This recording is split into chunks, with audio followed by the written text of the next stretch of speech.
Ya, baik. Assalamualaikum warahmatullahi wabarakatuh. Perkenalkan, nama saya Agus Ripar dari kelas 1A jurusan Teknik Manufaktur Industri Agro dengan NIM 19 TMIA 379. Nah, kali ini saya akan menjelaskan tentang materi metrologi geometrik.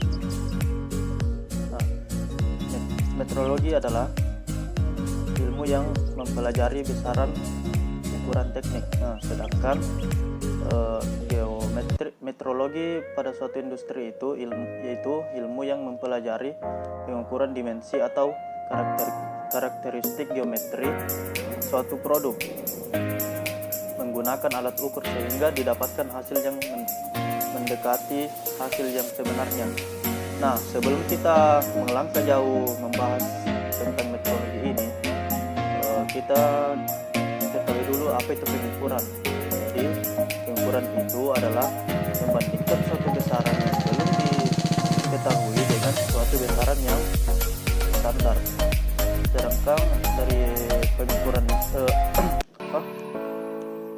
ini, besaran ini terdiri dari dua. Yang pertama itu ada besaran pokok, yaitu besaran yang sesuai dengan standar nasional atau berdiri sendiri dan dapat dijadikan acuan. Sedangkan yang kedua itu ada besaran turunan, yaitu besaran yang diperoleh dari beberapa variabel bentuk bersamaan. Nah, adapun syarat-syarat dari besaran ini adalah yang pertama itu dapat didefinisikan secara fisik. Kemudian yang kedua dapat digunakan di mana saja. Yang ketiga itu tidak berubah terhadap waktu. Ya, tidak berubah terhadap waktu. Kemudian agar bisa diukur, maka suatu produk harus mempunyai karakteristik geometri lain. Pertama itu ada dimensi, posisi, bentuk dan kualitas permukaan. Kemudian adapun jenis-jenis dari pengukuran dalam metrologi industri itu, yang pertama itu ada pengukuran linear, kemudian pengukuran sudut, pengukuran profil, pengukuran ulir, pengukuran roda gigi, pengukuran pada karatan dan kedataran. Kemudian sebuah alat ukur itu mempunyai 3 komponen utama, yaitu sensor, pengubah, dan penunjuk. Kemudian jenis-jenis alat ukur ada berdasarkan sifat aslinya, dapat dibedakan atas. Yang pertama, alat ukur langsung. Alat ukur langsung ini dilengkapi dengan skala ukur lengkap, sehingga hasil pengukuran dapat langsung diperoleh. Contoh alat ukur langsung ini seperti jangka sorong, micrometer sekrup, instar dan sejenisnya. Kemudian ada alat ukur pembanding. Alat ukur pembanding ini alat ukur yang berfungsi untuk mengukur beda ukuran suatu produk dengan ukuran berdasar produk yang telah diperkirakan terlebih dahulu dengan blok ukur. Contoh dari pembanding ini yaitu dial indikator. Nah, kemudian ada yang ketiga itu alat ukur standar. Alat ukur standar ini merupakan alat ukur yang hanya dilengkapi dengan satu skala nominal. Jadi di alat ukur standar ini tidak dapat memberikan hasil pengukuran secara langsung dan digunakan untuk alat kalibrasi dan alat ukur lainnya. Contoh dari alat ukur standar ini yaitu blok ukur. Nah, selanjutnya ada alat ukur kaliber batas. Alat ukur kaliber batas ini yaitu alat ukur yang fungsinya untuk menunjukkan apakah dimensi suatu produk itu berada di dalam atau di luar dari daerah toleransi produk tersebut. Misalnya contoh dari alat ini yaitu kaliber. Kaliber ini terbagi dari dua, ada yang internal dan eksternal. Kemudian ada juga alat ukur bantu. Alat ukur bantu ini berfungsi untuk membantu dalam proses pengukuran. Sebenarnya alat ini tidak bisa mengukur objek, tapi alat ini sangat membantu dalam pengukuran objek.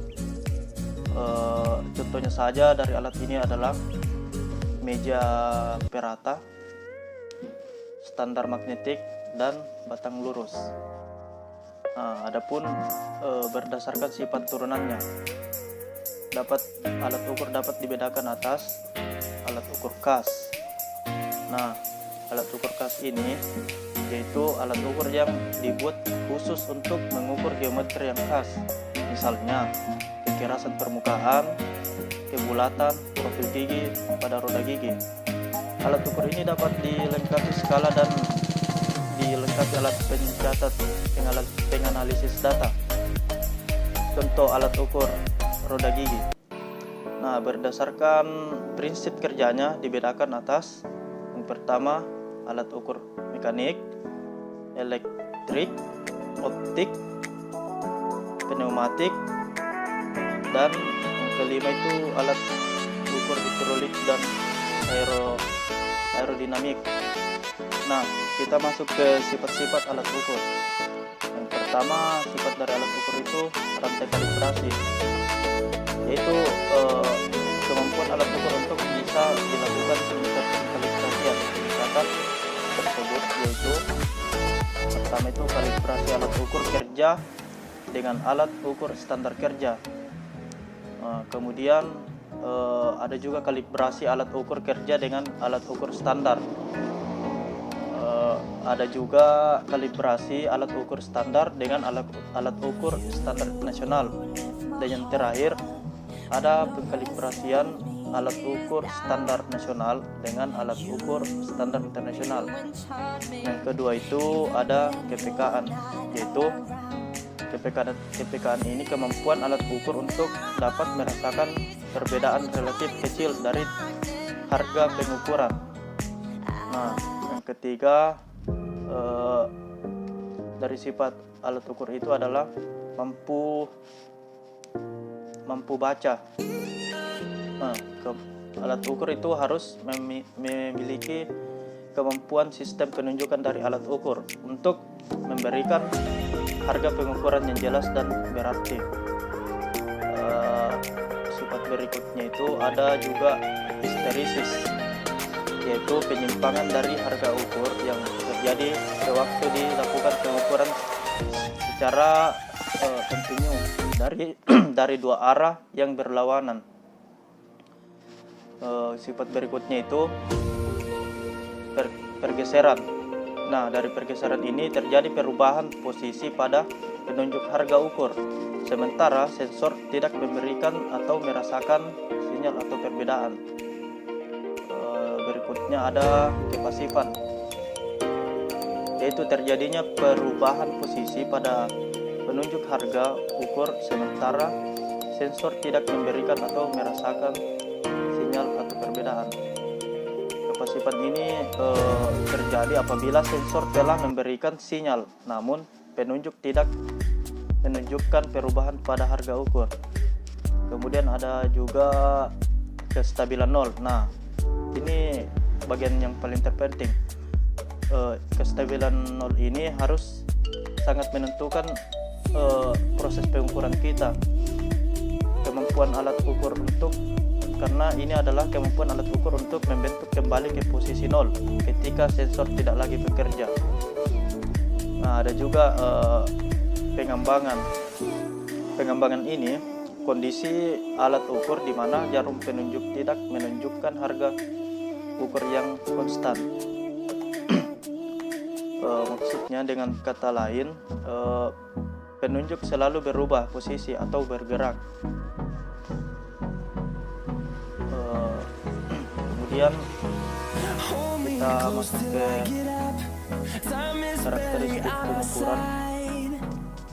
Karakteristik pengukuran itu ada 3. Yang pertama, ketelitian, yaitu kemampuan alat ukur untuk memberikan nilai yang mendekati harga yang sebenarnya. Kemudian karakteristik kedua itu ketepatan, yaitu kemampuan alat ukur untuk memberikan nilai yang sama dari beberapa pengukuran yang dilakukan. Yang ketiga, kecermatan, yaitu skala terkecil yang mampu dibaca oleh alat ukur. Nah, sekarang kita masuk ke metode pengukuran dalam metrologi industri. Nah, pertama, pengukuran langsung.